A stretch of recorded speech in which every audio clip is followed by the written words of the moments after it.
Olá, queridos alunos do 7º ano. Olá também, professores presenciais. Sejam bem-vindos a mais uma aula. Eu sou a professora Michele Santos, professora de História, e vamos verificar o objeto de conhecimento. Aula 14, objeto de conhecimento, humanismo, uma nova visão de ser humano e de mundo, com detalhamento renascimentos artísticos e culturais. Vamos à nossa aula?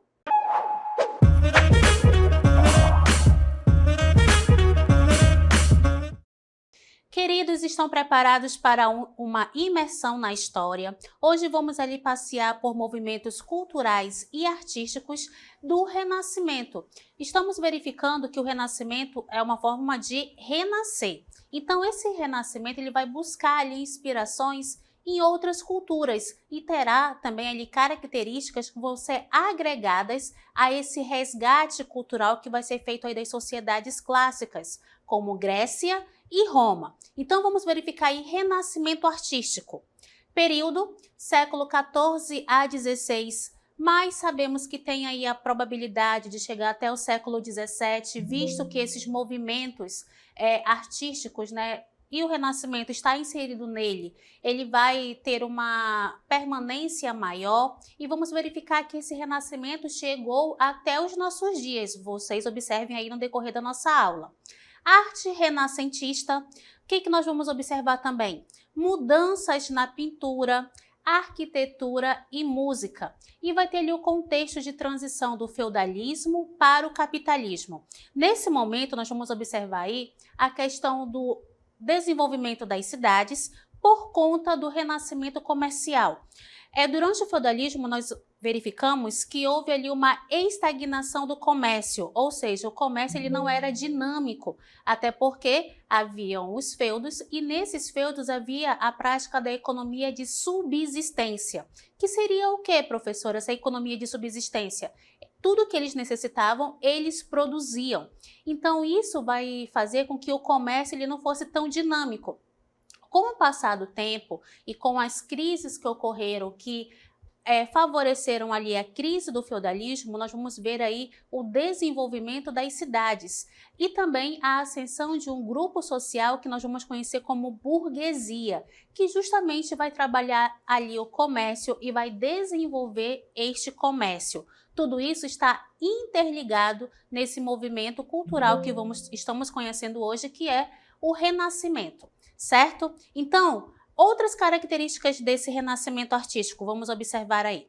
Resgate da cultura greco-romana. Construções influenciadas pelas edificações antigas e também vamos verificar a evolução da pintura e da escultura. Então, observem aqui que trouxemos uma imagem para vocês, o Nascimento de Vênus, certo? Que é de Sandro Botticelli.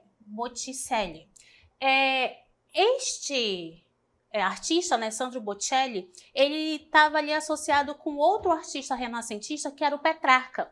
Então, tanto o Petrarca quanto o Botticelli, eles tiveram ali auxílio de pessoas influentes e também bastante ricas nesse contexto aí do Renascimento, que nós vamos saber depois que vão ser chamados de mecenas. Então, esse apoio cultural a artistas renascentistas vai fazer com que haja ali uma grande produção, visto que eles vão ser pagos para produzir arte. E isso vai desenvolver o pensamento ali criativo desses artistas. Continuando com essas características gerais do Renascimento artístico. Motivados por uma nova maneira de pensar. Os escritores Giovanni Boccaccio e Petrarca tinham como objetivo ultrapassar a cultura medieval, dominada pela igreja.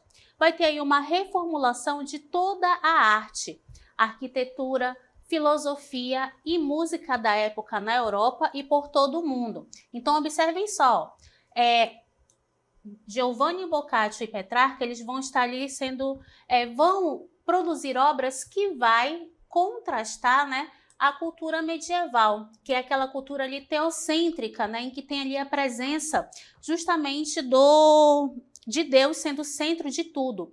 Já Boccaccio ele vai escrever uma obra chamada Decameron, e essa obra ela vai representar ali questões humanas né? E essa obra ela foi desenvolvida ali durante o século XIV, né? Por conta ali da peste negra que estava assolando a Europa. Então, um grupo de pessoas, né? Um grupo de jovens fugiu da cidade e foi para o campo, e lá eles começaram a contar histórias uns para os outros, e essas obras elas foram elencadas e ocasionou ali, né, a produção desta obra, que vai ali falar sobre questões sociais, sobre moralidade, sobre também a questão de violência. Vão ser, no caso ali, assuntos que vão ser elencados nesta obra, certo? Continuando, vamos saber aí sobre o Renascimento literário.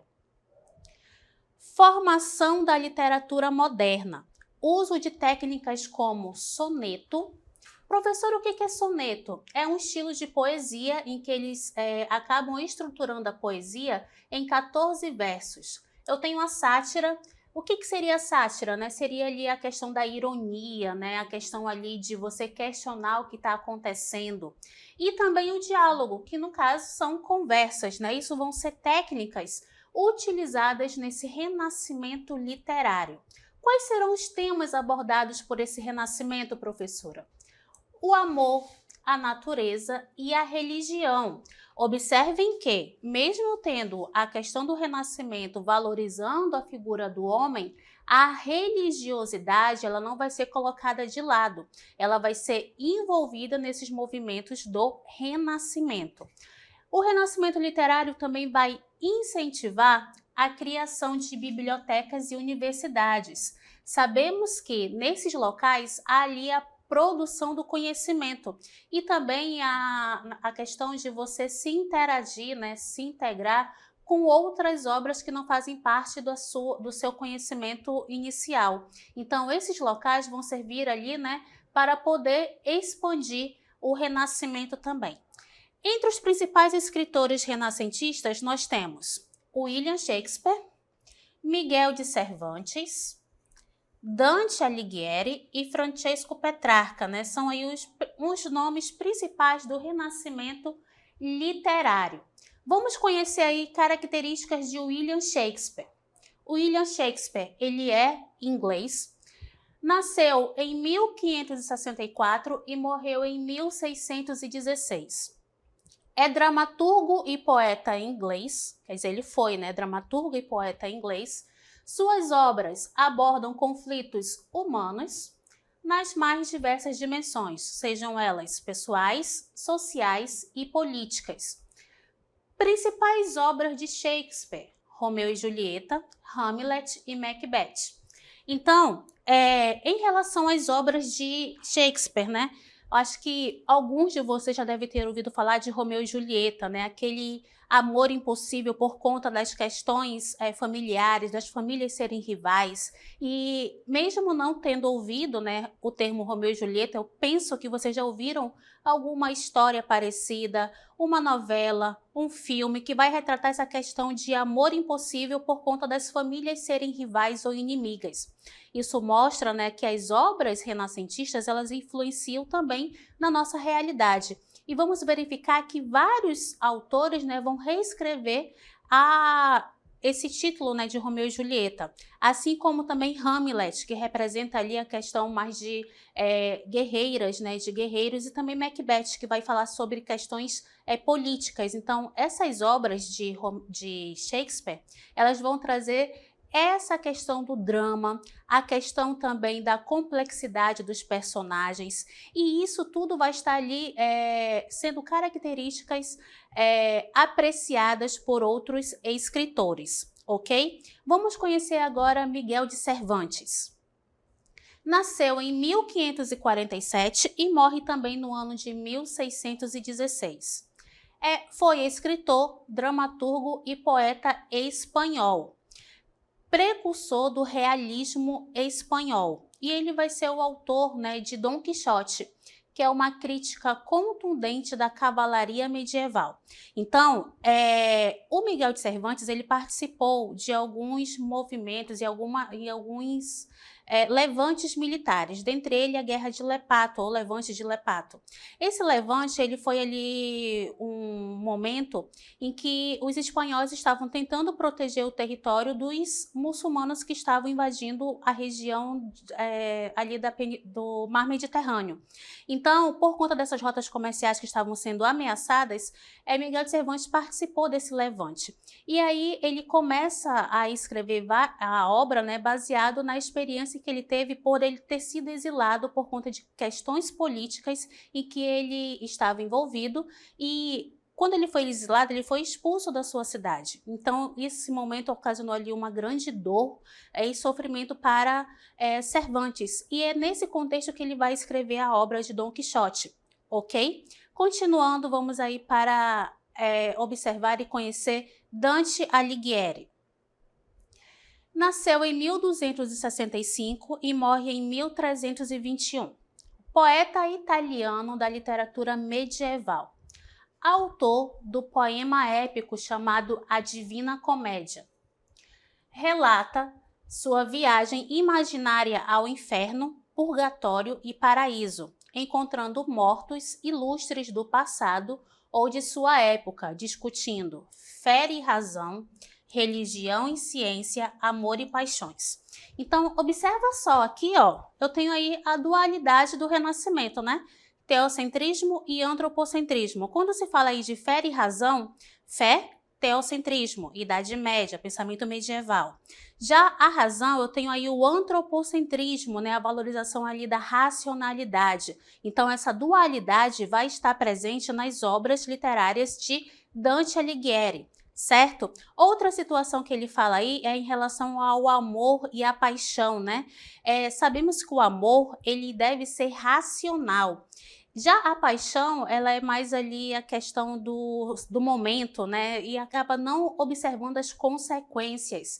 E essa dualidade também é discutida no livro, né, de Dante Alighieri. Observa aí que ele passa pelo inferno, pelo purgatório e também ele vai chegar ao paraíso. E no momento que ele faz essa viagem, né, pelas 3 esferas que são ali abordadas na palavra de Deus, na Bíblia, ele vai fazer esses questionamentos e vai encontrar ali personagens para dar ali mais ênfase a esta obra, ok? Continuando, vamos observar aí Francesco Petrarca, 1304 a 1374, o ano do seu nascimento e o ano da sua morte.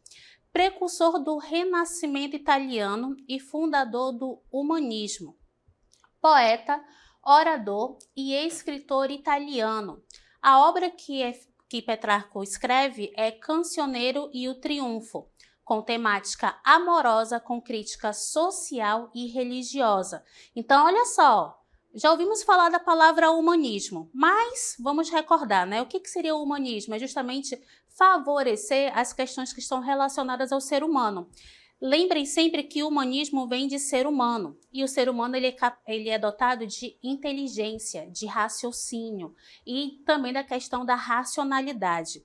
Todos esses atributos, né, fazem parte do humanismo, e vamos verificar aí que a obra do Petrarca vai ser justamente para poder dar essa ideia, né, e fundar ali o humanismo, lembrando que ele é italiano. Passamos aí pela literatura renascentista, vimos aí que tanto na Itália, quanto na Espanha e também quanto na Inglaterra, houve ali a presença do Renascimento, certo? Vamos agora observar as características da arte renascentista.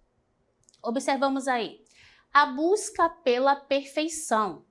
O antropocentrismo, ele vai ser valorizado. Eu tenho também a questão do realismo. Professor, por que realismo? Porque eles vão querer ali abordar a realidade da forma mais fiel possível. E para isso vão ter que desenvolver técnicas para reproduzir essa realidade. Vai surgir também técnicas avançadas de pintura e também a racionalidade. Em relação a essas técnicas de pintura, nós vamos conhecer algumas técnicas como a de perspectiva, né, mais à frente. Seguindo, nós vamos observar aí outras características da escultura renascentista, que é o realismo, o naturalismo, a proporção e o estudo da anatomia. Então, realismo, nós já sabemos aí que é a busca pela realidade fiel. Naturalismo, nós vamos observar nesse ponto aqui a questão do resgate da cultura greco-romana, quando se fala ali da valorização e da apreciação do belo. E essa apreciação do belo vai se referir ali à questão do homem, né? A questão ali da anatomia humana, que também é uma outra característica da arte renascentista, né? Quando se fala de anatomia, está se falando ali da questão da estrutura do corpo humano, certo? Então, eu trouxe aqui para vocês uma representação de uma escultura renascentista. Observem só aqui para o meu lado que vai aparecer uma escultura grandiosa e magnífica que é chamada de Davi, né, o nome dessa escultura, e quem esculpiu esta obra de arte foi Michelangelo, né? Esta obra ela foi encomendada para ser colocada dentro de uma catedral em Florença, mas por ela ser muito grande, por conta da sua, vamos dizer assim, sua importância, ela foi colocada na praça em que essa igreja estava localizada, que fica em Florença.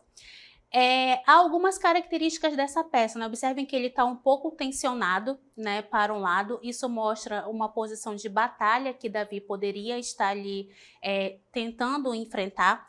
Lembrando que Davi é o personagem bíblico, né, que lutou ali contra Golias. Foi nesse contexto que essa peça ela foi produzida. Mas professora, ele tá nu, né? Por que isso, né? Ser uma obra ali sagrada, uma obra levada para a igreja, mas é porque no Renascimento eu tenho aqui justamente a valorização do corpo humano, né? Do que é ser belo. E aqui nessa imagem, nessa escultura, vocês podem observar aí a questão dos detalhes, né? Da anatomia humana, que é uma das características da arte renascentista.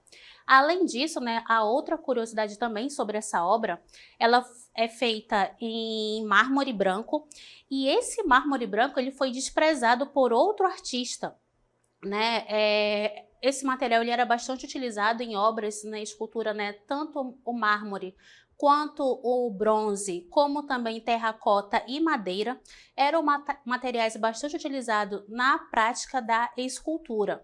E esse mármore branco que foi esculpido aqui, Davi, né, era um material que estava sendo ali desprezado. E Davi criou esta obra de arte que até hoje está presente, né, para nós apreciarmos. Então, muito obrigada pela participação do nosso Davi aqui, né? E vamos continuar para a arquitetura renascentista.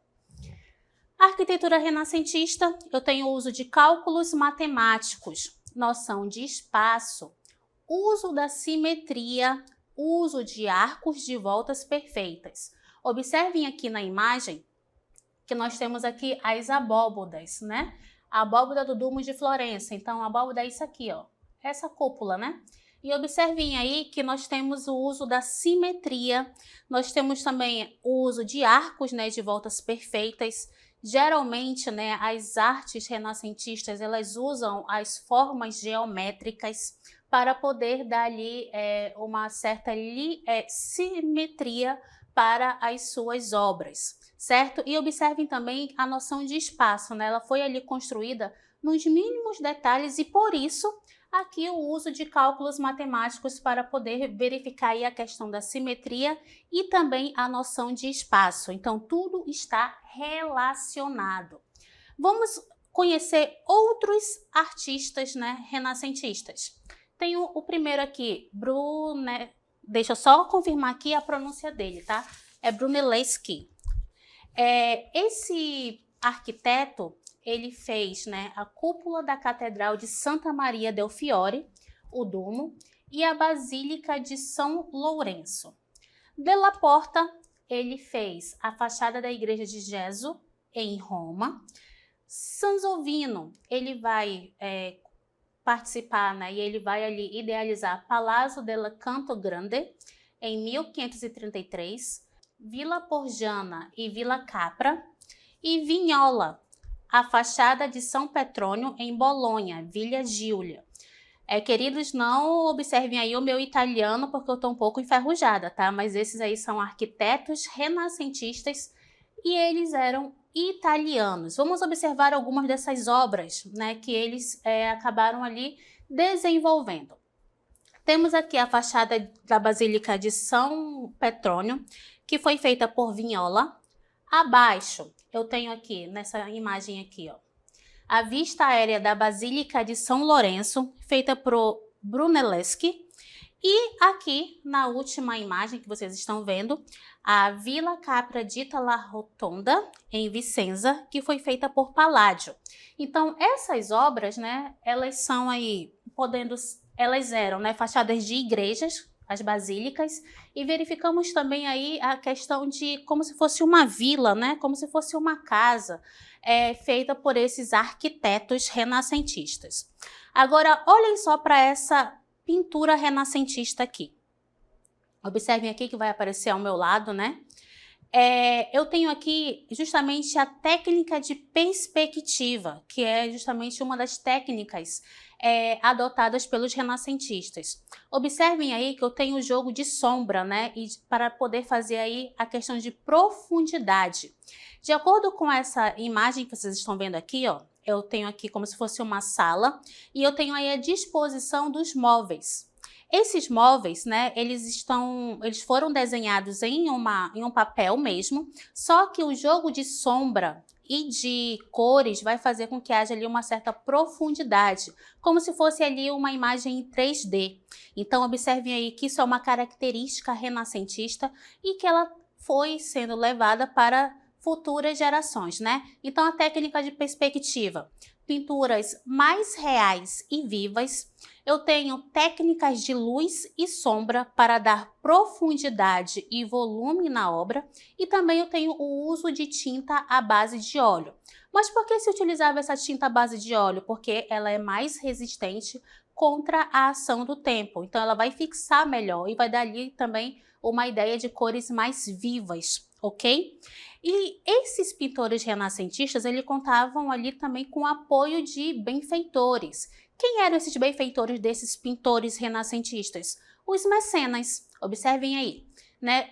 Mecenas, pessoas extremamente ricas da época que patrocinavam os artistas para ter mais prestígio. Então, as pessoas ricas, elas pagavam os artistas para poder terem obras de arte em suas residências.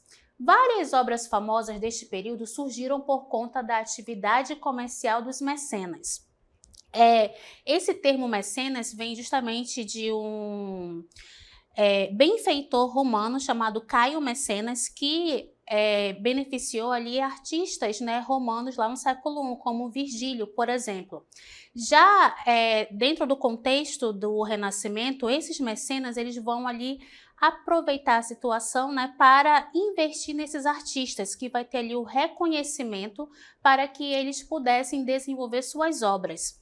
E nós sabemos que obras de arte, elas possuem um valor econômico muito alto. Então, para vocês observarem aí como que foi importante aí a contribuição dos mecenas para o desenvolvimento da arte renascentista. Vamos conhecer alguns pintores renascentistas agora, começando com Leonardo da Vinci. 1452 a 1519. Foi um pintor italiano e um dos maiores gênios do seu tempo. Em 1483, pintou o quadro A Virgem das Rochas. Essa obra, A Virgem das Rochas, ela é uma obra sacra, em que representa ali a Virgem Maria com Jesus. Em 1485, ele cria, né, a obra A Dama com Arminho. Acredita-se que essa obra faz referência a uma amante de um conde, né, de uma pessoa importante dentro do contexto italiano. Vamos conhecer uma outra obra importante de Leonardo da Vinci, que é justamente A Última Ceia, né? Observem aqui, eu tenho a foto produzida da Última Ceia, né? Nós vamos ver aqui que os nossos artistas são os nossos professores ministrantes, né? Que compôs aí esta imagem para vocês poderem visualizar.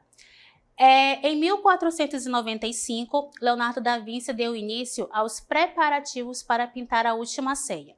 Um afresco de dimensões consideráveis, 9 metros de largura, por 4 metros de altura, numa parede do refeitório do convento de Santa Maria delle Grazie, em Milão. Foram 3 anos de trabalho desenhando e redesenhando as figuras da Santa Ceia. Observem só aqui na imagem que eu tenho também a técnica de perspectiva, né, de profundidade.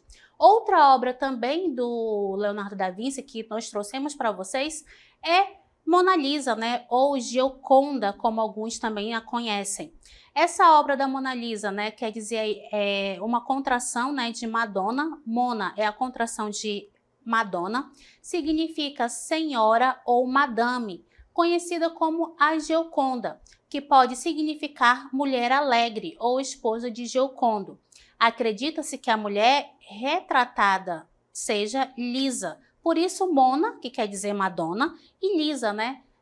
Não se sabe realmente se foi esta mulher, né, que foi retratada, mas é uma das grandes obras, né, trazidas e produzidas por Leonardo da Vinci. O nosso próximo artista renascentista é Michelangelo. Michelangelo, pintor, escultor e arquiteto, é um dos maiores representantes do Renascimento italiano. Suas pinturas que merecem destaque: o teto da Capela Sistina, em 1512,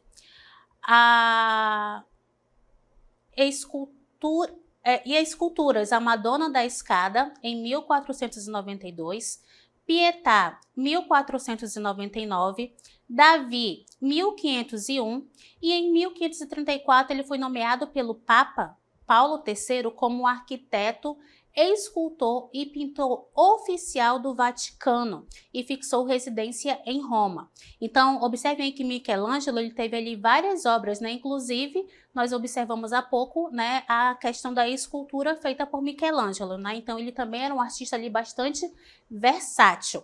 Continuando, vamos observar aí Rafael Sanzio. Rafael Sanzio, pintor e arquiteto, conhecido pela suavidade de suas pinturas, fascinado pela ciência, filosofia e matemática.